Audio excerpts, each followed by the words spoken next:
How you doing? This is Melvin Brown. Welcome back to Melvin Brown Experience. Today is not going to be a story time, but today is going to be another topic.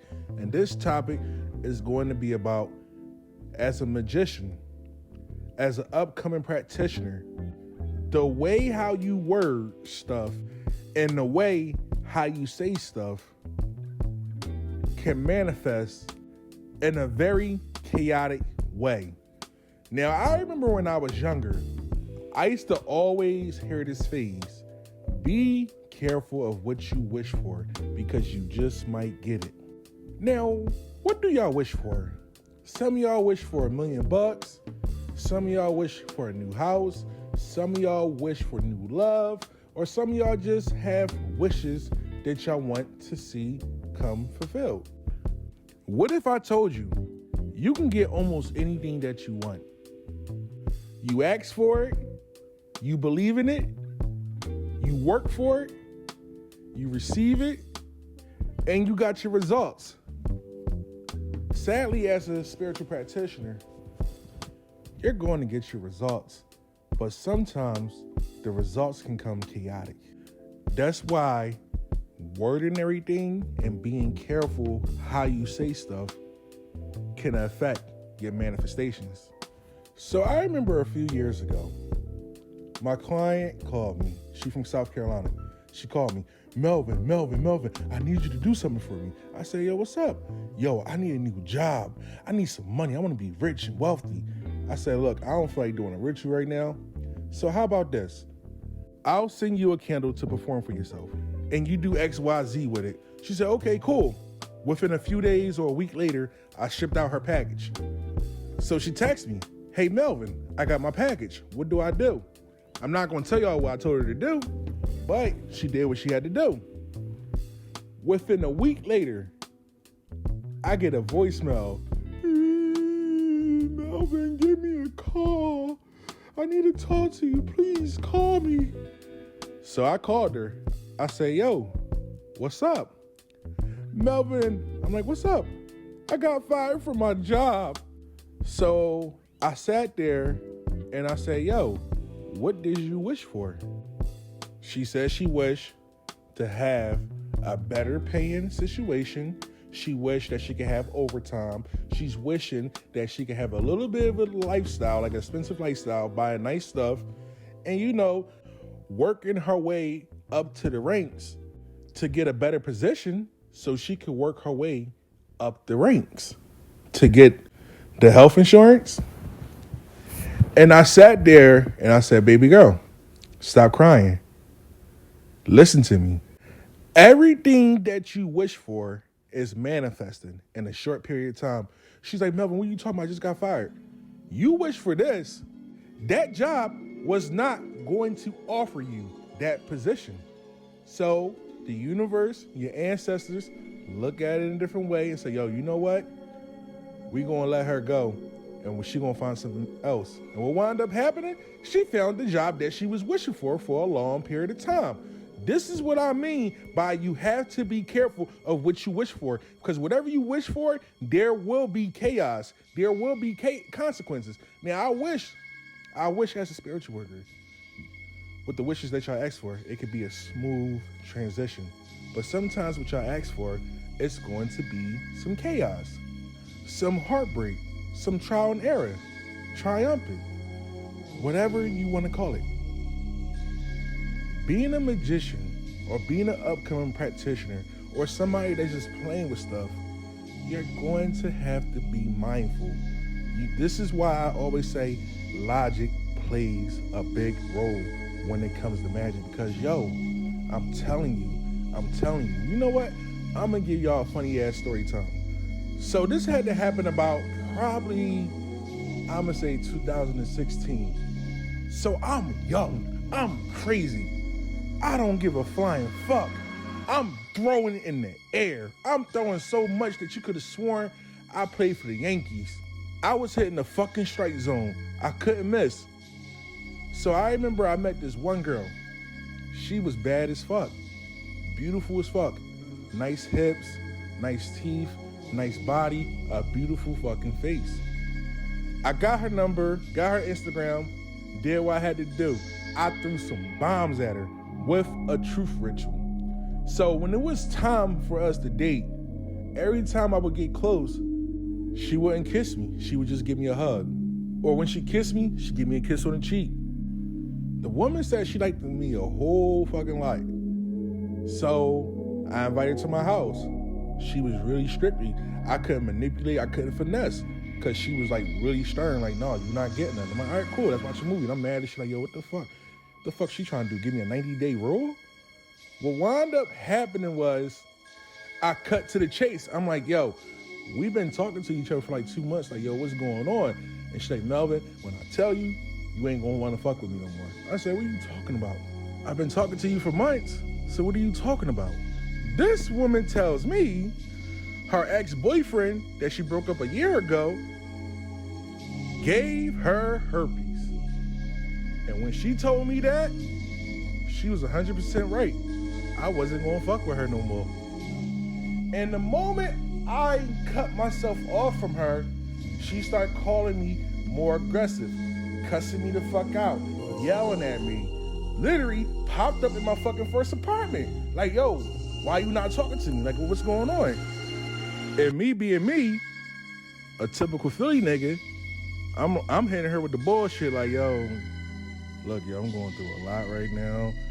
Like, I gotta move out and everything. There's all this crazy shit going on. I'm a lot of stress and depressed. I got a lot of shit going on. And I don't want to cuss you out and take my pain out on you and everything. Her, being a typical woman, saw the bullshit between my lines. So what wound up happening, she would text me, sending me long-ass paragraphs and everything, to a point I got stressed the fuck out.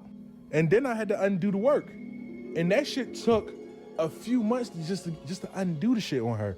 Now, if I was being a retarded ass maniac saying, you know what, I'm gonna throw a permanent, to this day, she would have still called me. This is why you have to be logical. Everything that you want sometimes is not meant for you. Everything that you ask for, you can get it, but it is too tough to chew once you get it. So like, yo, the best thing you have to do is be very reasonable. Like I always tell people, like, yo, like when people call me like, Melvin, what kind of spell can I do? Like what's the advice I can tell you? Yo, take it baby steps, take it baby steps. Don't hit the full bomb. It's baby steps, baby steps, baby steps. Because if you trying to throw the whole bomb, bro, I don't give a fuck, it's money work. That shit gonna fuck you up.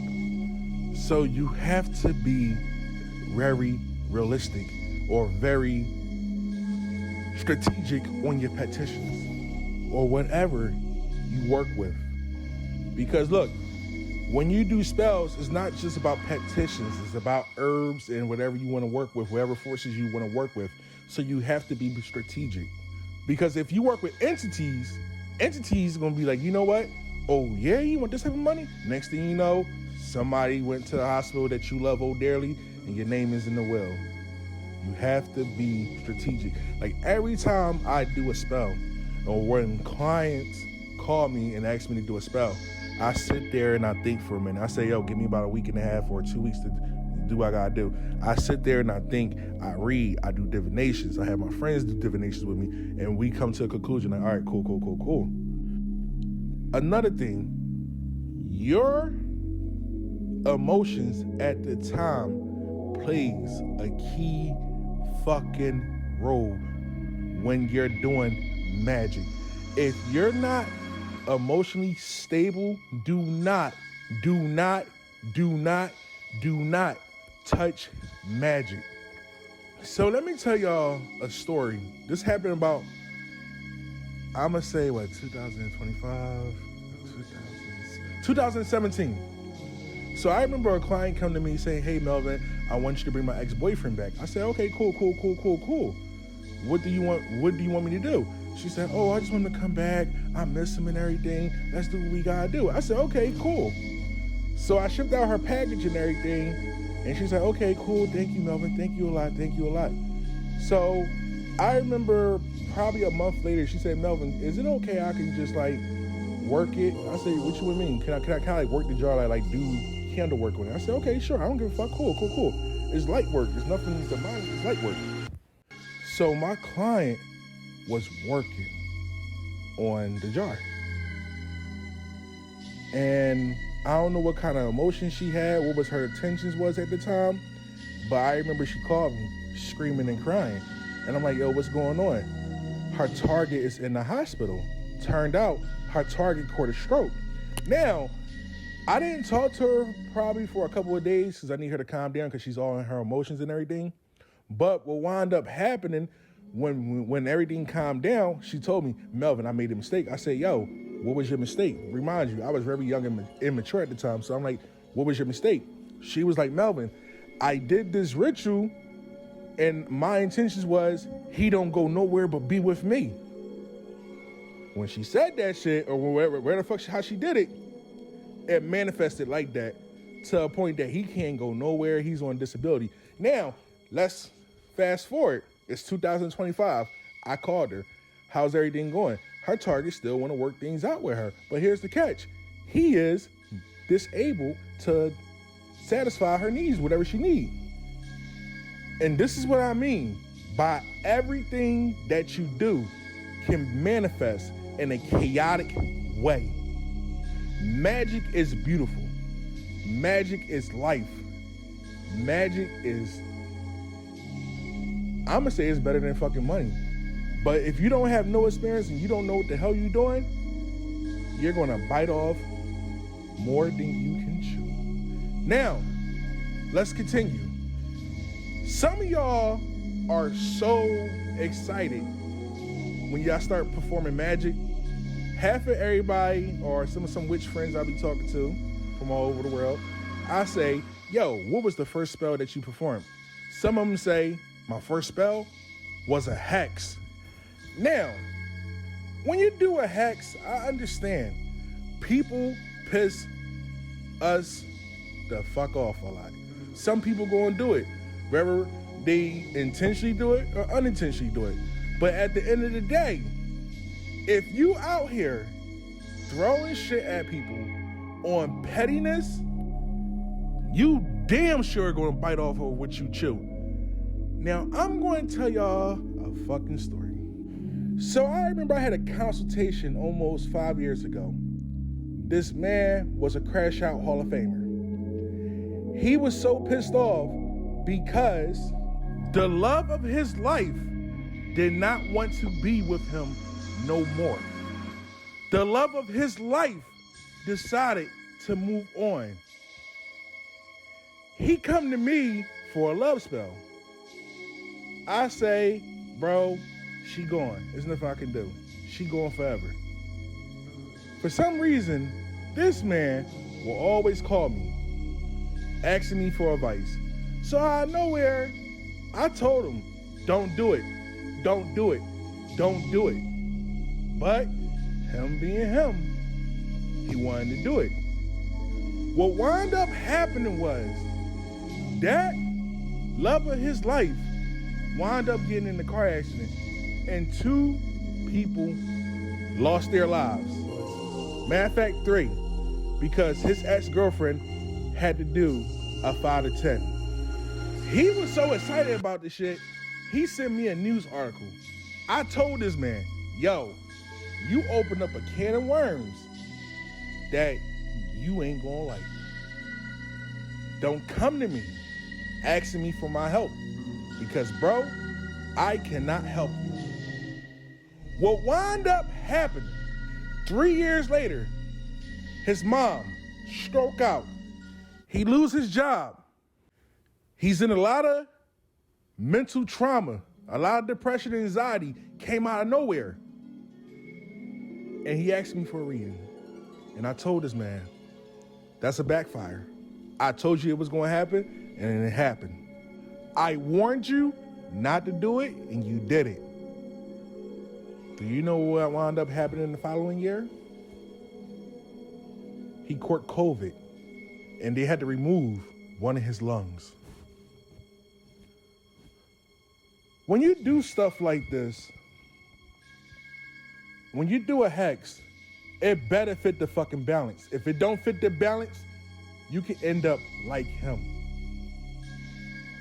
I know plenty of people who lost their lives, their health, their money, and their mind just out here trying to throw baneful stuff at people without the proper protocols. It might not happen to you, but it's damn sure gonna happen to somebody that's close to you. It might not happen to you. I take that back. It might not backfire on you, but somebody gonna catch it. Be mindful when you do this stuff. Be mindful, because some of y'all swear y'all are magicians when y'all open up a book and learn a few keys of Solomon's, a few keys of the Goetia, trying to play with stuff that you're not even initiated in. Trust me, trust me, trust me. A wise magician said this before. He was like, if you a teacher and you're trying to be in a cult, or you a professor, a principal, or have any type of 9-to-5 job, a blue collar, white collar job, stay doing that, because this life is different. It's okay to manifest what you want, but you want to do this shit on a full-time level? A full-time job? Oh, it's different. It's things out here so different, I can't even talk about to the public. Bro, it's archives full of story times that I did not release to the public, because when my brother listened to him, he be like, nah. When my girl listened to him, she said, hell no.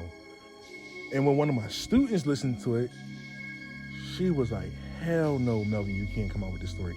Never. And I said, all right. That's how deep magic is. Your intentions, your words, plays a big role of your manifestations. You're going to get everything that you wish for, but you might bit off more than you chew. Let's continue.